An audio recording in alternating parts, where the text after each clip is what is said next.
Vladimir Putin is desperate to project strength, but that's becoming all the harder for him given the fact that he is too weak to rule his own country.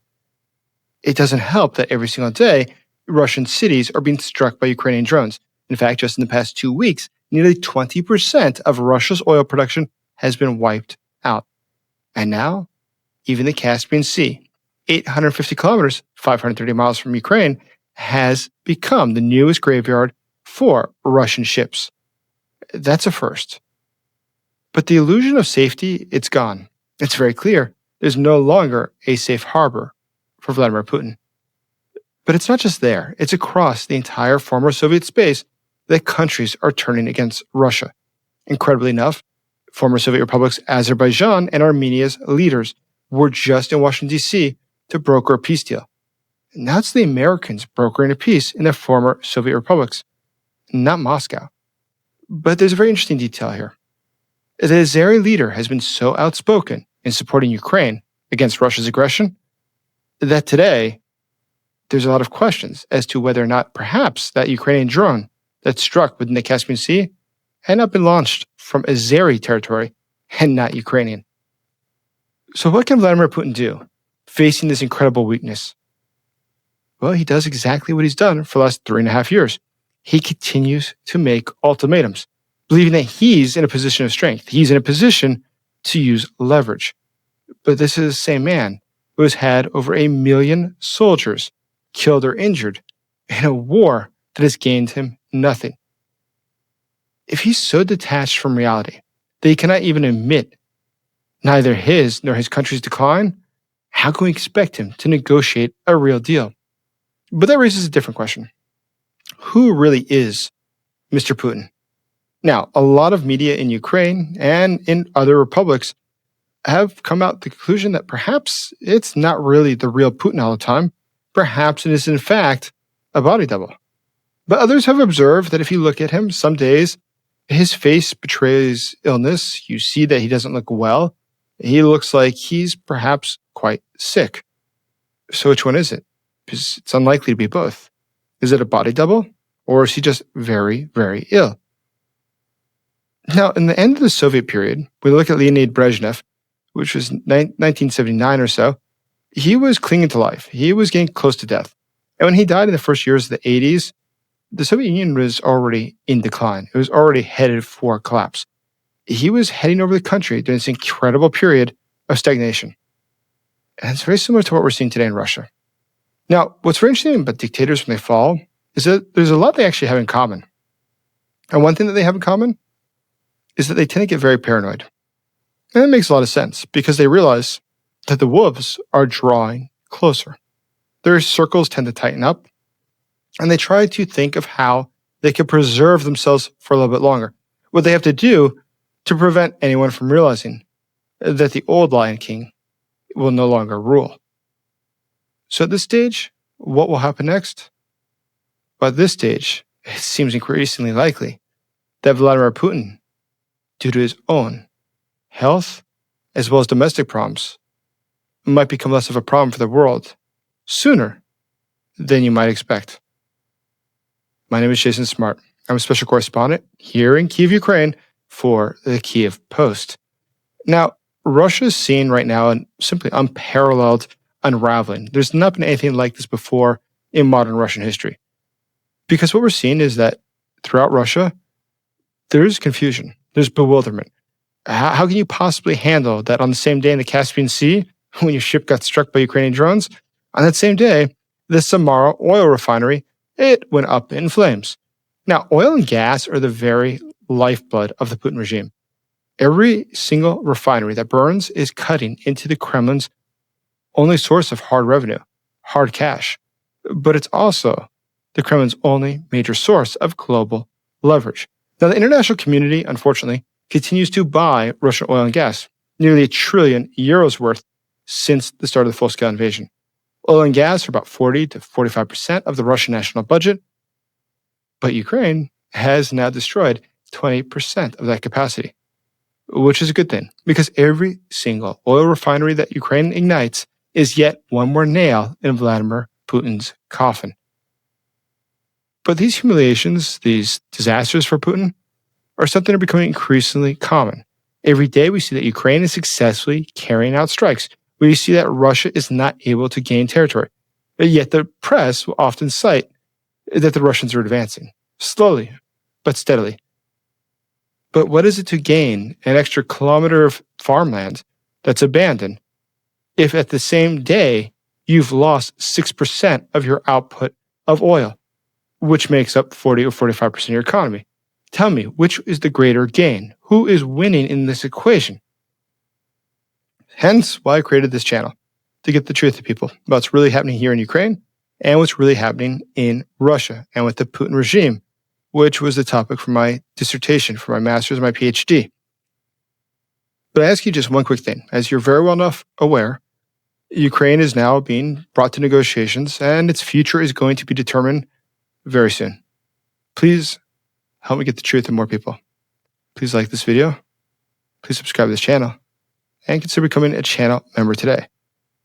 This is a critical moment for Ukraine's history, and I appreciate your support. So the media, when it talks about gaining ground, it doesn't mention that the Russian state is unraveling, which is just truly profound to me. Why we focus so much on something doesn't go well, but we don't mention that on the other side of the wall, the other side of the border, it's going far, far worse. So in fact, let's take a look specifically at this most recent past week. So we saw that near Dobropilya, that the Russian saboteur group advanced. In fact, it got 15, 16 kilometers inside of Ukrainian territory. And there is a ton of news about that. Oh, look, the Russians broke through. It's a disaster. But it didn't take very long for some of the units there, like Azov, to sweep in and to fix that problem. There are no longer Russians inside of that territory. Now, why did Putin do this? Well, simply he needed a big win right before the summit in Alaska. He needed to say, look, we are advancing. Look, we have the upper hand. It's better cut a deal with us now. But that failed because that action, that decision to invade Ukraine further, to cut through the front lines, it achieved nothing. They took photos and they're no longer there. And I have very good news. Our drones, which we've been fundraising for, were used by the Azov battalion to repel the Russian invaders. It's incredible enough, but yes, our very drones were used to repel the Russians. So the guys from Azov would like to just thank you for your generosity. Hello guys, and I'm so happy to say that your donations, which you have sent to us, have bought 200 drones, high-value drones, which saved lives. And today we transfer them to Azov unit, which fights for our freedom, for the freedom of the world.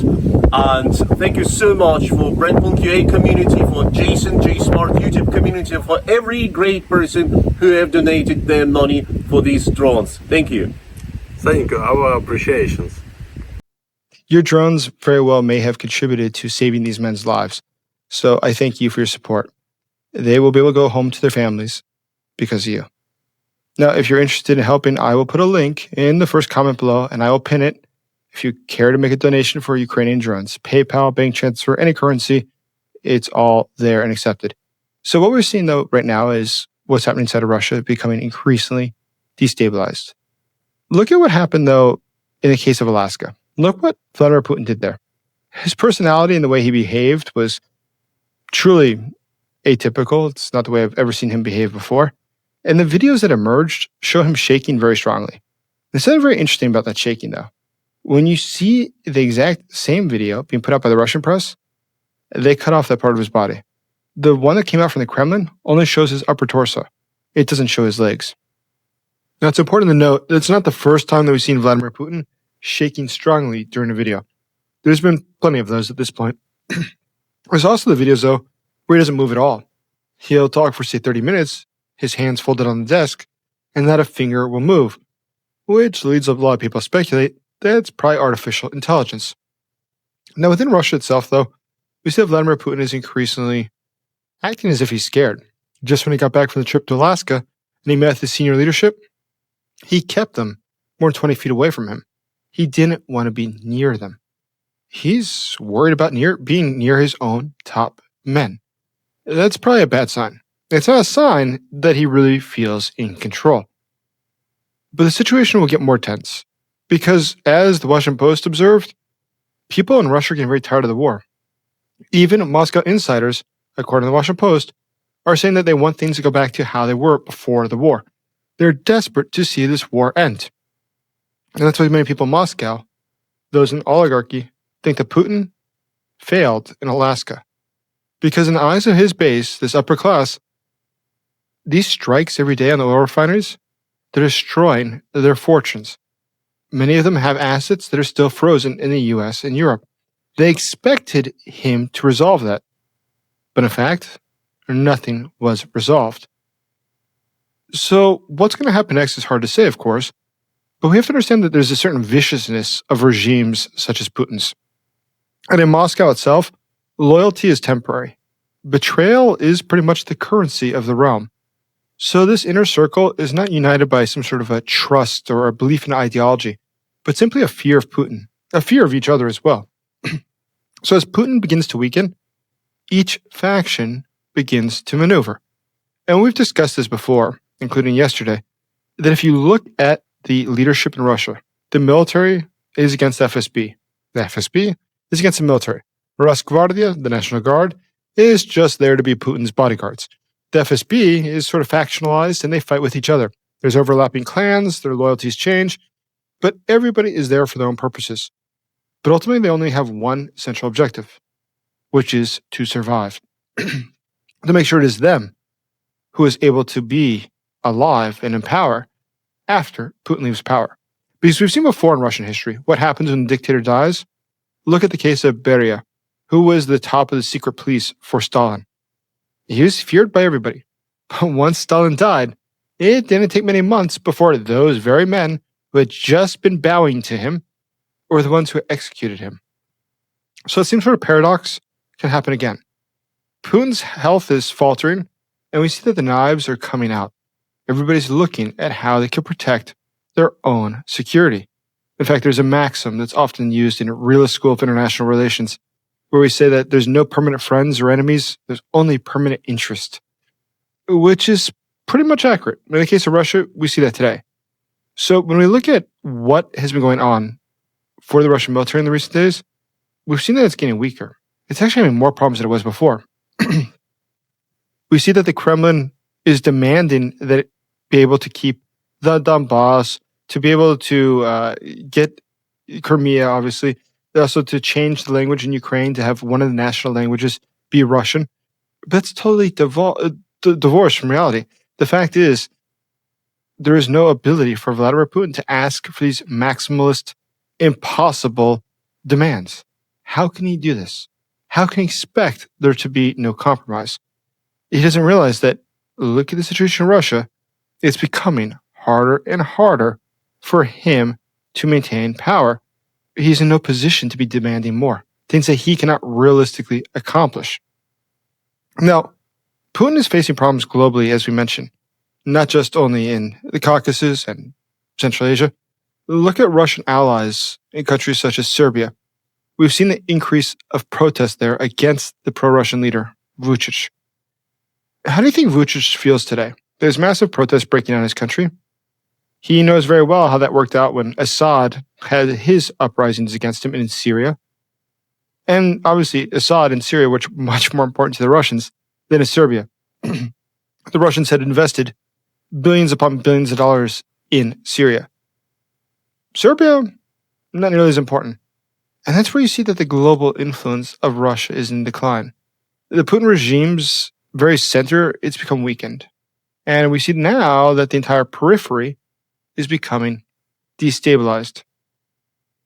And today when we look at the economy, we look at the fact that Russia is not able to produce what it needs to. The defense contractors are going broke.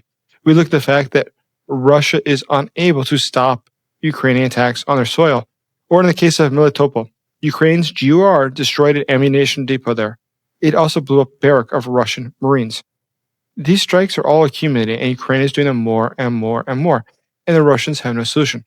They have no ability to try to control what is going on. Because what can they offer? What can they say that will make this better? They actually are in a situation where they need this war to end. This war continuing is untenable for the Russian state. And it's really incredible that more and more we see the Washington Post, Reuters, and others who are picking up the stories about how these different powers within Moscow are becoming more and more concerned that Vladimir Putin perhaps should no longer be leading the country. So if I was Vladimir Putin, I would hope to have the wisdom to realize that perhaps he's gotten himself into a situation that's becoming riskier, much more dangerous by the day.